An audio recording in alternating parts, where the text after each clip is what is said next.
If I were the devil, if I were the devil,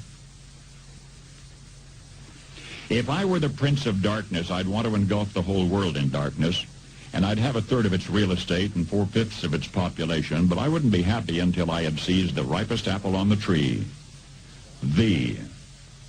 So I'd set about, however necessary, to take over the United States. I'd subvert the churches first. I'd begin with a campaign of whispers. With the wisdom of a serpent, I would whisper to you as I whispered to Eve, do as you please. To the young, I would whisper that the Bible is a myth. I would convince them that man created God instead of the other way around. I would confide that what's bad is good and what's good is square. And the old I would teach to pray after me, Our Father, which art in Washington.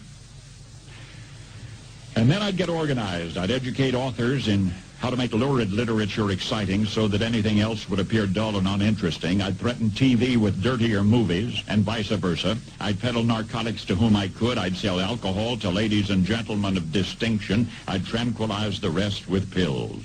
If I were the devil, I'd soon have families at war with themselves, churches at war with themselves, and nations at war with themselves, until each in its turn was consumed.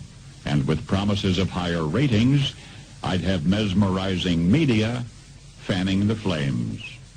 If I were the devil, I would encourage schools to refine young intellects, but neglect to discipline emotions. Just let those run wild. Until before you knew it, you'd have to have drug-sniffing dogs and metal detectors at every schoolhouse door. Within a decade, I'd have prisons overflowing. I'd have judges promoting pornography.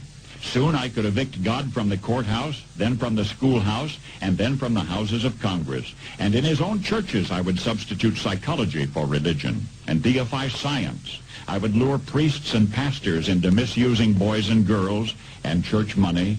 If I were the devil, I'd make the symbol of Easter an egg and the symbol of Christmas a bottle. If I were the devil, I'd take from those who have and give to those who wanted until I had killed the incentive of the ambitious. And what'll you bet? I couldn't get whole states to promote gambling as the way to get rich. I would caution against extremes in hard work, in patriotism, in moral conduct. I would convince the young that marriage is old-fashioned, that swinging is more fun, that what you see on TV is the way to be. And thus I could undress you in public, and I could lure you into bed with diseases for which there is no cure. In other words, if I were the devil, I'd just keep right on doing what he's doing.